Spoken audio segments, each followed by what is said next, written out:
Hello students, my name is Professor Cocazella. Students end up preferring to call me Professor Coco, and I'm totally fine with that. I'm going to be your instructor for this class, which is English 101.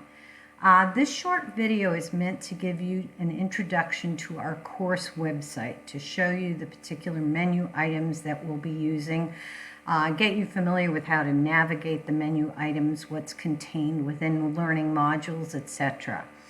So let's start off. You are now at the home page, and that's just a bouquet of balloons and a little welcome ditty for you. The next item is the syllabus. And within that file, I have provided you with a bit more information than just the syllabus. The syllabus can be found down below right here. There's that document. So if you click on that, you can download and print it out. So what you should do after watching this video, I'd like you to go to YouTube and watch another video on Blackboard, and it'll give you some answers to frequently asked questions and such. It's specifically for students, and it might be helpful to you.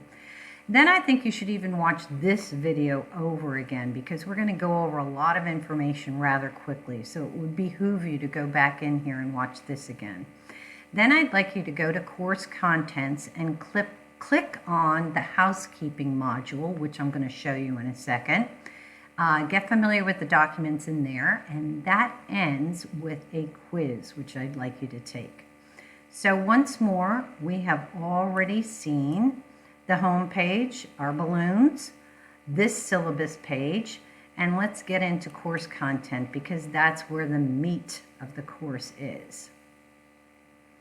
Here's where the video is going to be housed that you're watching here and now. And as I said before, this first learning module is called the housekeeping module. Now this icon is what we refer to as modules, and that's just basically a file cabinet, if you will. And within that file cabinet are the certain documents, links, videos, instructions, etc. for that particular unit. But this first file cabinet just houses housekeeping materials. And this is what's in there.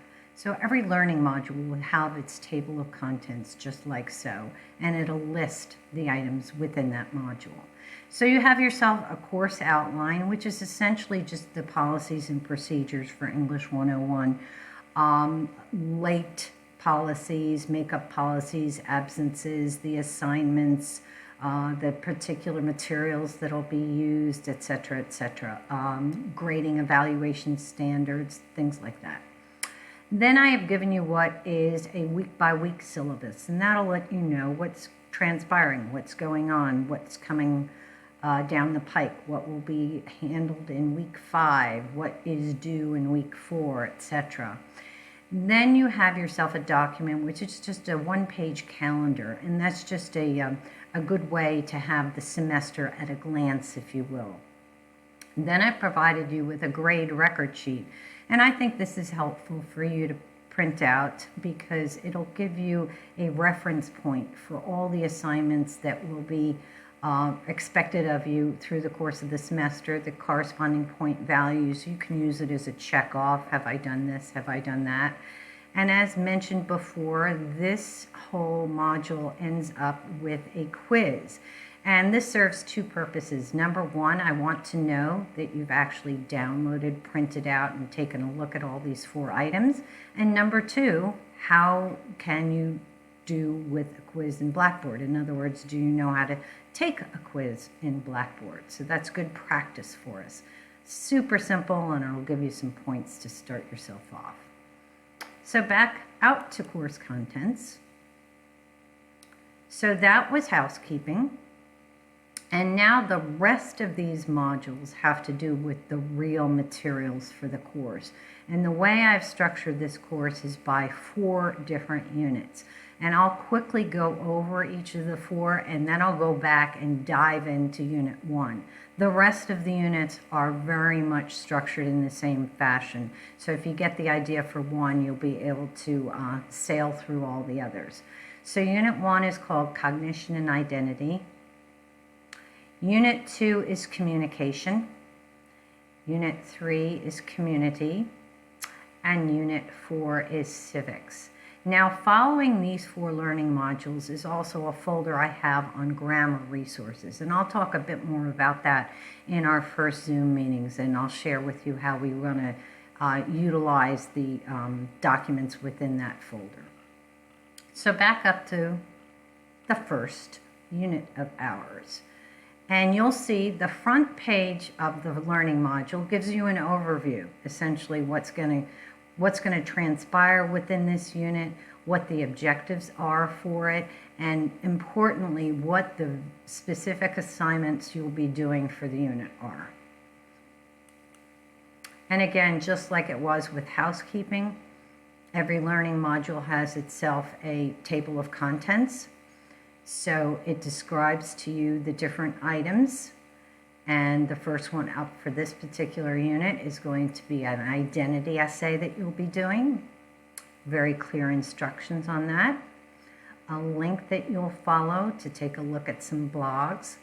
So every unit will have certain outside sources. I might direct you to the library. I might direct you to a web link. I might embed a YouTube video, etc.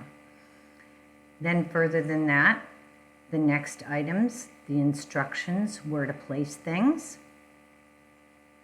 And importantly, I'll often give you some samples so that you'll know the kind of exemplar to use.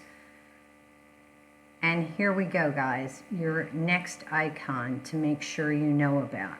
This icon is an assignment upload. And whenever you see this, you know that you have to place the assignment within this folder. Just click on it, and the instructions are given there. You'll be given the points for that assignment, the due date for the assignment, and I usually provide you with some tips and tricks too, just to remind you how the heading should be. Is there MLA citations needed? Remember to do it in 12-point font. Remember to double space it. Remember to place it as a Word file, etc., etc. Okay? So back out. So that's essentially how the units are organized. So we've been to the home page, the balloons, you've been to the syllabus, you've been to course content, you know what you have to do in housekeeping, and you know how the units are placed within course content. This next item is quite important, and that's because I use announcements very frequently. I post announcements at least once a week and usually twice a week. And they will also be emailed to you. And you know that from receiving the original announcement, which is right here.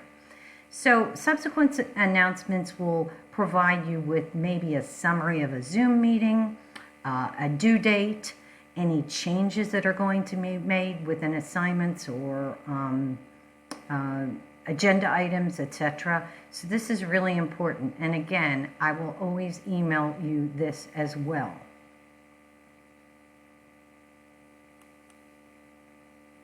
Now, there are 3 ways that you're going to give me work in this course.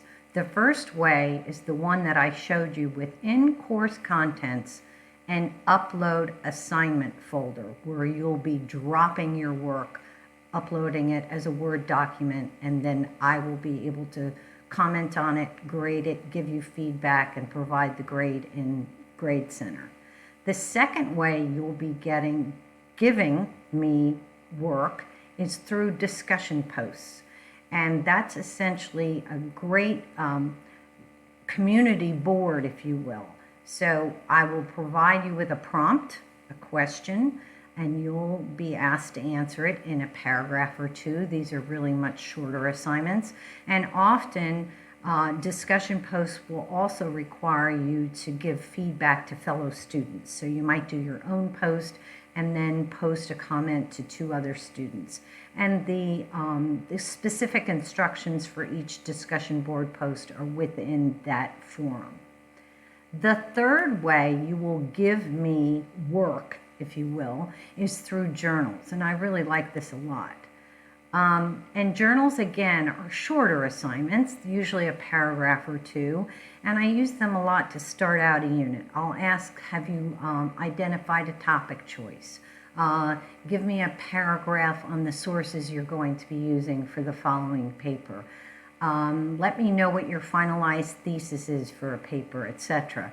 So again, there are 3 ways you're going to give me work. You're going to upload it in a course content folder, or you're going to post to a discussion board, or you're going to provide me with a journal entry.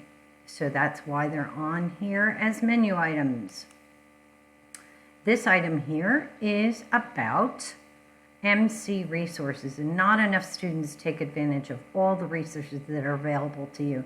And in particular, I want you to take advantage of virtual tutoring. In fact, I'm going to mandate it as an assignment within this class that I want you to have a virtual tutoring session with a tutor from the Writing Center. Very, very helpful to get a separate pair of eyes, if you will, on your work. Course mail. I would prefer if you use this Blackboard site for course mail rather than MC mail. It just keeps everything within our platform. So I'd rather you communicate with me through course mail, and that's the way I will reply to you. Grades, pretty self-explanatory. All the assignments are listed here, the corresponding point value. And once I do grade your work, I always give you comments as well, and that's where you can find them. You can also find a description of what the assignment was if you might tend to forget, wait a minute, was 1.2 a journal entry, or was it an essay, or was it a paper, etc. So the assignment explanation description will be provided for you there. This is a direct link to the OWL Writing Center, and I'm not going to click on it because I can't get to my back arrow and I'll have to go back out of Blackboard. But anyway, this is a comprehensive reference site for you for all things English, anything you might want to know, from how to use a semicolon to how to do MLA citations to what is the best way to strengthen a thesis statement. Just consider it a great reference library. This is basic Blackboard help for specific Blackboard questions, and these are your library sites, okay? This particular class has its own course page, okay? And once we get into a unit that we will be doing more research for, I will show you what's inside this course page. And I think I'm going to end up getting back out. I did because I couldn't get to my arrow link. So sorry about that, because this gives you an idea of how quickly it is to sign in and out of Blackboard. So it's kind of a good thing that I ended up doing that. So we are almost done. We've got just a few more menu items to go, and they are Collaborate Ultra and Zoom. You're all familiar with Zoom by now. Ladies and gentlemen, Collaborate Ultra is just pretty much the Blackboard's version of Zoom. And to tell you the truth, I'm still playing around with this myself. So some of our direct instruction will be done using Zooms, and some of them will be done using Collaborate Ultra. And I'll let you know about that, and we'll do a little bit more playing around. But just for your own reference, it works fairly much like Zoom, and it's just a way for us to communicate with one another. Okay, so I will do recordings and I'll drop them in here, and you can go back to the menu and look at recordings in your own time, and we can pull up PowerPoints and all that kind of jazz. The same things that we would do in Zoom. So again, I'm going to play around and see which one is better for which particular agenda item that we'll be covering. So that's it, folks. That's all she wrote. So I am glad that you've had this little tour and that you'll know your way around Blackboard. Remember your menu items. So after this is all said and done, you want to go back to course content. You want to go into housekeeping, And you want to read, you want to download and print out those items and then do your quiz.